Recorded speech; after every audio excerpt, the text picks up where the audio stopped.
The Fake City, Boeing's ingenious plan to deceive Japan. February 1942, San Francisco Bay. 3 months after Pearl Harbor, the icy darkness of the North Pacific is broken by a periscope. An I-17 submarine of the Imperial Japanese Navy is in position. Its immediate target was the coastal refinery, but its presence had a broader purpose: reconnaissance and psychological terror. Further north in Seattle, Washington, Boeing Plant 2, the industrial heart of American aviation, operated 24 hours a day under blinding lights. There, the B-17 Flying Fortress, the bomber that would redefine the air war over Europe, was being born. In Tokyo, the Imperial Japanese General Staff, celebrating initial triumphs in the Pacific, saw America as a nation of luxury, soft and unprepared. The idea of launching a direct attack on the American continent was more a matter of morale and revenge than of logistical strategy. Admiral Isoroku Yamamoto, despite his caution, had underestimated the speed of American industrial mobilization and the enemy's psychological reaction capability.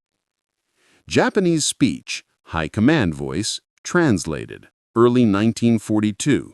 The Americans are strong on their own territory, but the logistical cost of defending and camouflaging their entire coast is unfeasible. They will try to hide ships and ports, but the factory, the aircraft factory, it is a visible eyesore for any long-range bombing. If we hit it, mass production will be paralyzed. The enemy perception, focused on the direct destruction of industrial assets, ignored the deep and creative partnership between the U.S. military and Hollywood's entertainment industry. Necessity and illusionism. Boeing Plant 2, which by 1941 had already grown to 165,000 meters squared, a colossal industrial target, was an inevitable target. The project to hide it was born out of intelligence and panic. The Allied High Command knew that the only way to protect the production of 300 bombers a month, each B-17 costing over $200,000, was not with rigid defenses, but with illusion. The U.S. Army turned to one man, John Stuart Detley, an acclaimed Hollywood set designer, specializing in creating convincing but totally fake worlds with screens, wood, and paint. His mission? To build a ghost town on the factory roof.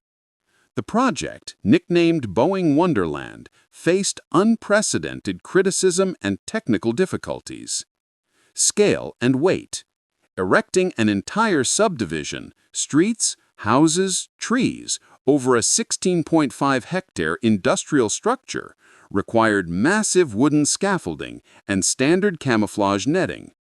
The structure had to be light enough not to compromise the roof. Aerial perspective. The deception was not meant to be seen by pedestrians. Most fall structures were no more than 1.8 meters tall, but by a Japanese pilot flying at 10,000 feet, with at most 2 minutes to identify the target. Detley had to create a two-dimensional, distorted scenario to look like an organic suburb from above. Report and transformation of perception. The technical language of the project was that of theater. Painted streets, fake lawns, some painted brown to simulate lack of water, and trees created with tar and chicken feathers over wire mesh, a lightweight material that mimicked foliage. The plan was so audacious that it seemed in fact unreal. But Plant 2, from which the B-17s rolled out, disappeared beneath the facade of suburban normality. The enemy, focused on detecting large industrial structures, would be looking for a needle in a suburban haystack, a target that, according to aerial photography, did not exist. Underneath the fake houses and fake gardens, the true American war machine breathed. 30,000 workers and the production of half of the world's B-17 bombers were protected by a curtain of canvas and imagination. 2. Architecture of illusion, the genius of Hollywood. The contrast of professions. Boeing Plant 2 would not be defended by heavy artillery, but by a filmmaker. John Stuart Detley, a set designer with an Oscar nomination for his work in Bittersweet, 1940, brought to the U.S. Army Corps of Engineers the reverse engineering of illusion, the ability to create a convincing reality to be viewed at a distance in conditions of poor visibility and high speed. The challenge was to create a set that was totally plausible in a two-dimensional aerial photograph. The enemy bomber would be at most 3,000 meters up and would only have a few seconds to confirm its target. The techniques of phantom materialization. The 16.5-hectare roof of Plant 2 was transformed into an illusion construction site. First, the base structure. Enormous wooden scaffolding was erected over the roof to support the camouflage. Over this, a vast standard camouflage netting was stretched, forming the false sky. The netting was meticulously painted. Simulated streets, sidewalks, and green areas were arranged asymmetrically to mimic the organic layout of neighboring suburbs. 3. The illusionism of paint. To ensure depth and authenticity, contrasting colors were subtly used. The lawns were not uniformly green. Some were sprayed with brown tones to suggest they had not been watered, a detail that added the banality of civilian life to the set. The Ghost Town, the Boeing Wonderland, a name coined by the Seattle Daily Times, was not composed of full-scale models, but of lightweight structures, made to be convincing only from above. Fake houses and schools. Dozens of houses and public buildings like schools were constructed with canvas, stretched over light wooden frames, generally no more than 1.80 meter high. Canvas was the perfect material, lightweight, and durable enough for aerial photo distortion. The Hollywood botany. The greatest difficulty was simulating vegetation. Detley developed substitute material techniques. Artificial shrubs created using burlap over wire mesh. Nightmare trees, the most ingenious technique, light wire mesh, lightly coated with tar and then dipped in chicken feathers. The result was a lightweight, leafy appearance product sufficient to be sprayed in various shades of green and look organic from afar. Details of banality.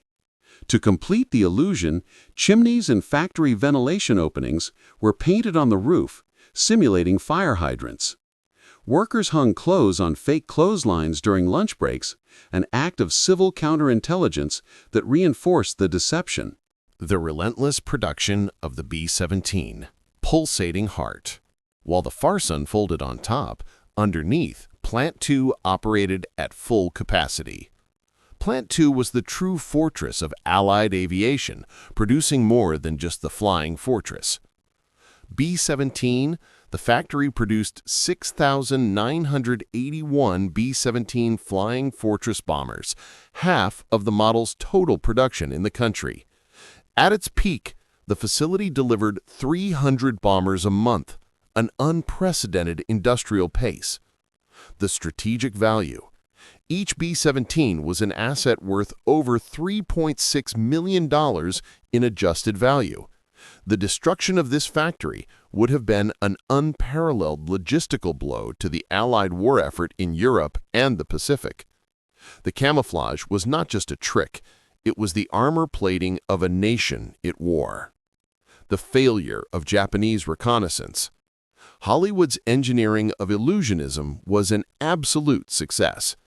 Imperial Japan, which carried out sporadic reconnaissance flights and relied on aerial photography and low-level espionage, never managed to identify Plant 2 as a target. The absence of long-range attacks on Seattle is the silent testimony to Detley's success. The canvas and feather fake city was more effective than any anti-aircraft artillery. The dismantling and the decay. The Boeing Wonderland existed until the end of the war. In 1945, with Japan's defeat, the fake city was slowly dismantled. Plant 2 continued to be the heart of Boeing for decades, producing crucial prototypes like the Boeing 367-8, the ancestor of the 707 and 737, and serving as a restoration center. However, the main building fell into decay in the late 20th century. The concrete gave way, and the air ducts and underground catwalks, which Detley had installed to support the illusion, were flooded by broken water mains. 2010, the main building of Plant 2, the birthplace of the B-17, was finally demolished. Today, parking lots stand in its place. But the legacy of its camouflage remains as the boldest and most successful example of psychological and industrial warfare in World War II.